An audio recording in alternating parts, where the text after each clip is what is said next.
Paul, thanks for joining us after the conclusion of the truncated Bob Willis Trophy campaign. Obviously, it came to an end yesterday with defeat against Yorkshire.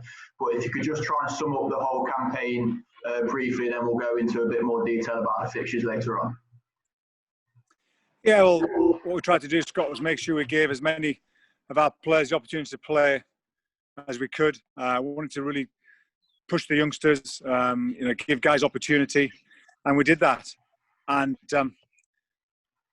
throughout the Bob Willis Trophy, we were in most games. We had a wonderful start, beating Lancashire at Worcestershire, which was a brilliant start to the campaign. We showed great consistency in that particular game, and then we had a poor display against Derbyshire at home. They played well, and they've been playing well all year, with a loss. And then we're going to beat Worcester, so we're going to beat Durham at home, and that would have been a wonderful sort of 2 from 3 would have put us right up there.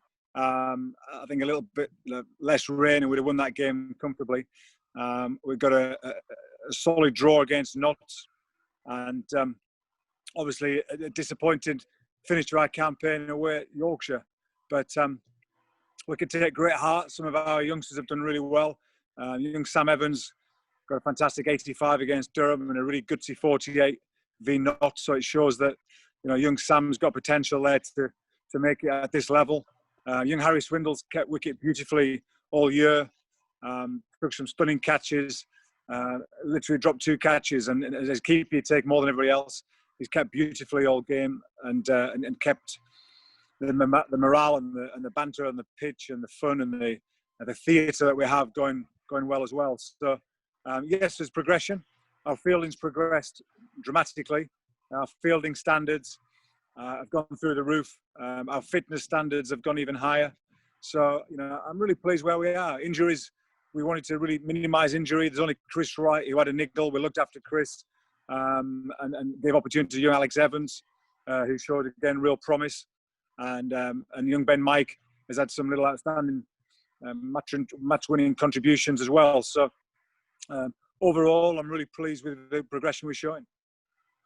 Yeah, if we just go back to the beginning of August for the first fixture at Worcestershire against Lancashire, you said obviously it was a very dramatic end to the fixture in a T20 style sort of come out and hit it, chase down 150 runs, I think it was. So just take us back to that and how you were feeling after that victory, albeit it was against a slightly depleted Lancashire side, but you still got to go out and beat the players in front of you.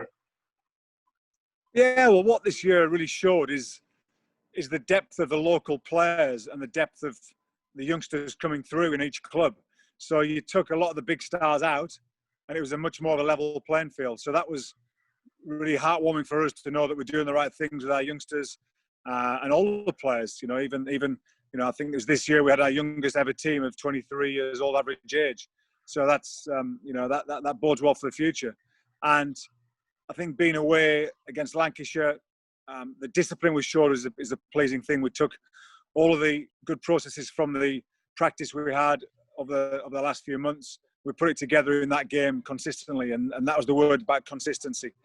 At the start of the campaign, we wanted to do our basics longer than everybody else, and I think we did that much more than last year. But still, we need to get to a higher level again, and that showed in the last couple of games. So. That game to take it down, to keep believing we were going to win, to show the fight and the belief, to keep bowling hard and showing our disciplines on a very, very flat pitch at Worcester was really pleasing. Young Ben Mike was really outstanding. Tommy Taylor was outstanding. Chris Wright, Dieter, they all bowled their hearts out on that wicket. And if we'd have kept that benchmark throughout our whole campaign, I think we'd been in a different place by now. But batsmen as well, we played very unselfishly on that particular game. Yes, we had a wonderful 100 from Slater, from Benny Slater, who came on loan. He had a brilliant 100 and showed us, a real passion and determination to bat big, and that was the standard that we have to have. We talked at the start of the year about hundreds and fifers for the bowlers, and if we look back over the campaign, we probably haven't had enough hundreds and fifers. So that's been a good lesson for us as well. But pleased with the belief we showed that game, pleased with the discipline, And to get over the line in the fashion we did, scoring 150 off 15 overs or so was tremendous. And that really showed us all about why we play the game, to win those games against big clubs, tight finishes, showing the belief, and getting over the line is magical. Then, of course, unfortunately, the next 3 fixtures were, of course, weather affected. The fixture immediately after the Lancashire game was obviously back at home against Derbyshire, a fixture in which you'll be going into, especially off the back of the Lancashire win, looking forward to the second one of the season. Yeah, definitely. We always believe that we can get anybody. Derbyshire, especially, who've struggled the last few years, we go into that game believing we're going to win. And Derbyshire, we played on a fantastic pitch, one of the best pitches our grandson produced all year. It was a belting wicket. It was a relayed pitch. Something we need to do consistently over the next few years is look after our pitches and get them relayed to get more life in them. And Andy's wicket was world class. It really was like a test pitch. Had pace, bounce, carry, had everything for the spinners as well. And we lack discipline. After showing all the discipline, we lack discipline. Derbyshire, their bowlers were metronomic in their display, and they asked us good questions, and we struggled. And we should have got a much bigger score in that game. Batting first, we had to get a big score, and we didn't. Put ourselves under pressure, and Derbyshire won convincingly in the end. And good lessons for us about discipline. Really disappointed that game. It really gave us a good kick at the backside to get back to our straps. Well, especially in that game as well, there were shades of the form needed from the batsmen in particular. Obviously, Dearden posted 2 good innings, 1 of 70, and Harry Swindles came in and posted 41 out with the lack of experience, should we say, in a red ball game for him. That was a good performance as well. Yeah, I mean, Harry Dearden, without any big scores, he's actually, without any big hundreds, he's played beautifully all year. He's never been out of form. He's hit the ball so sweetly, and it's been a year that he's got out every which way possible. And it's been an unfortunate year for him that way. He's just found a way of getting out. He's got every innings he's played, he struck the ball magnificently. And I think that he's learned a lot about batting and creating, and trying to minimise getting out. The fortunate thing is not getting out in a consistent way. I think that just needs to just bring his game in a little bit, maybe cut 1 or 2 shots out and just learn to bat big. But his timing, his positions at the crease have been great. And in practice and in the middle, he's found the middle of the bat really consistently. We just need to get some big scores out of him next.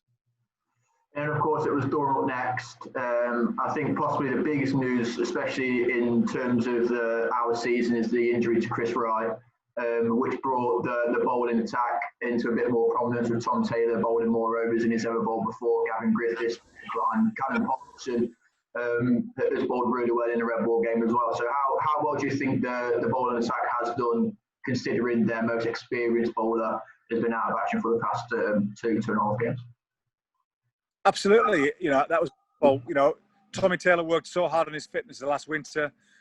Tom Smith's done brilliant work, slightly changing his action, changing his run-up, and Tommy's come back and been the pick of our bowlers.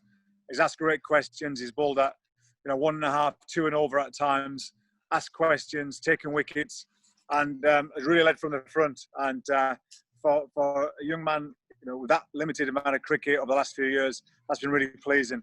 Callum Parkinson has bowled magnificently, and we actually just gave Aaron Lilly a game because Parky adds a real balance to our game, and he's been really consistent. He's put a lot of overs in. All his overs have asked questions. He's bowled beautifully in the first innings, turned the ball nicely in the second innings, and we've been really pleased with Parky's progression. Every bowler stepped up. Even this year, Dieter Klein's his economy rates have been better. He's been bowling with 4 slips in the last game, asking good questions. So we're really pleased where all the bowlers have been. Their fitness has gone well. Only Chris has picked up a little niggle, and it was a great opportunity for us to look at our youngsters. And we're delighted how they've gone, and it bodes well for this winter's preparation moving forward for next year.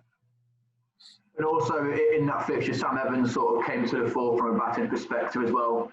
He posted 85 in the first innings. Obviously, he would have been perhaps the only person that wasn't so happy about Ben Slater's 176 against Lancs in the first game. But he certainly bided his time, come in and made himself stand up when it's necessary. Yes, Sam has struggled quite a bit in pre-season. We looked at his movements, and his feet were very narrow base. He wasn't really moving forward very much. And we talked about changing his pre-ball movement, which is something you wouldn't normally do at the start of the season. And he bought into it, what we're about, and fair play to him. He was committed to it, and every practice session, everything he did was about his new pre-ball movement. And I really believe that helped his game moving forward.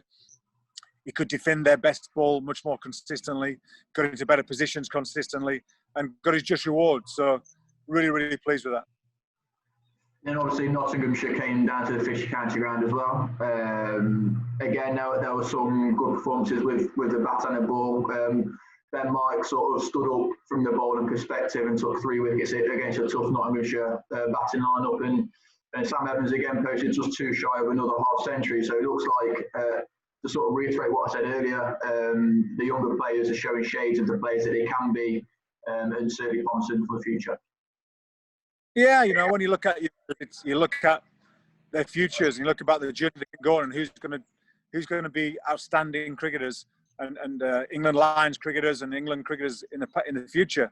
And for us at the start of the year to play against Notts, Test Match County, Lancashire, consistent First Division club, Test Match County, Yorkshire, been a First Division club for many years, Test Match County. To have 3 of our 5 opponents is a great test, and to win 1, should have won 2, and drawn 1 and lost 2 is is progression. And for us to have these youngsters stepping up and showing their fight as much as anything against these big clubs bodes well. We've still got a lot of work to do, but the nice thing is the attitude of the players and the coaching staff and the backroom staff is about progression. It is about growing. It is about being the Academy of Cricket. Every day is a school day. We're all learning all the time, and that's what we're about moving forward. Then, of course, the Bob Willis Trophy campaign came to a conclusion yesterday at Emerald Henley against Yorkshire, a side that you just previously said have been a Division 1 side for a very long time. And then following a first innings score of 124 against that bowling attack, despite the pitch being wet and heavy, it just felt like we was up against it. Yeah, a little bit short. It was a toss to win. They've had slightly juicy pitches all year. The extra rain made it even tougher for batsmen. It was a cracking toss to win. And we probably should have got 150, 160, 165. Would have been an ideal score. Young Code bowled an exceptional spell. Literally 1.5, 1 and over. Asked questions about batsmen, bowled a good length. But, we had great conversations about how we play. Been slightly more positive against him, slightly more proactive against him. And our young batsmen are learning. And, if we talked about how the best players in the world might have played on that pitch, they might have tried to get ugly runs, they might have walked at the bowler, try to put him under a bit more pressure, get a thigh pad on it, get an ugly 30 or 40 would have made a big difference. And, fair play to Yorkshire. They held their line and length, put us under pressure.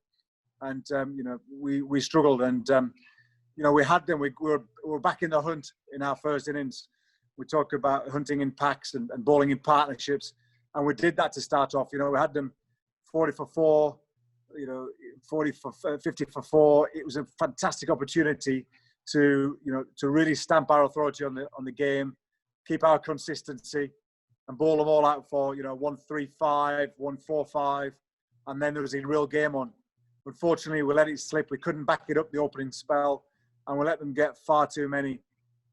They had big partnerships, and they ended up getting 250 on that pitch. Was 100 too many, really was, and that put us under pressure with the deficit. They bowled well again. I felt we were slightly unlucky, 1 or 2 decisions didn't go our way. A lot of 50-50 decisions didn't go our way, and that hurt us. You need a little bit of luck on those games, on those pitches that you're never really in on. Yorkshire ball well. We played slightly better, but slightly the deficit was too much. And there was only Colin Ackerman that really showed real technical application on that pitch and a mindset. Peter Klein had a little cameo as well. We fought well, but it was just too much, unfortunately. Obviously, you've already said it as well earlier in the interview that played against sides Lancashire and Yorkshire that wouldn't necessarily play. Obviously, Nottinghamshire got obviously relegated to Division 2, so it wouldn't play them anyway. But playing against 3 top-class sides against such as those at test grounds, how can the young squad, I think probably one of the youngest in many years at the Fisher County ground, how can the young squad take this experience, learn from it, and obviously make themselves better for more levelled opposition? Well, it's been really pleasing. We've wondered how a lot of the young lads are going to go. They've all showed that they can dominate at this level. The biggest thing is about consistency. I've been really pleased with the consistency of Harry Swindle's wicket keeping. I've been really pleased with the consistency of Callum Parkinson's bowling, and also Tommy Taylor. He's been outstanding with the ball in his hands, with the batting. He showed real dominance when he's played, and we had to look after him from his back over the last few years. It was about integrating him back into first team cricket again, getting the trust in his body that he knows he can go back-to-back games, which we did this year. And he could have probably played the last game and he would have bowled beautifully on that pitch. But it was about giving youngsters opportunity at the right time. This year is such a unique year. It was time to give them all opportunity. We've done that. Sometimes it was outstanding to watch, and sometimes it was frustrating to watch. But the boys, we can't fault their determination, their energy levels, and their passion to do well and to learn. They've all learned so much. They've all learned things about their mindset and about their games. And the spirit we've had in the camp has been wonderful all year. Win, lose or draw. The guys are all coming out as individuals and out as people, which is great. They're all coming out of their shells so much more. We've learned a lot about each other in pressure situations, moving forward. We've been outstanding on TV so far as well in the 2020 when we've played on TV, which hasn't happened in the past for Leicestershire. So many good positive things to come out of it, and we're looking forward now to a white ball campaign. We're still in the hunt. We've got 50% of the games left. We've got to win 3 of those games, and then it can be really, really exciting. So we know what we've got to do. We've learned some good things from the 4-day game that we can take into white ball cricket, and we're excited.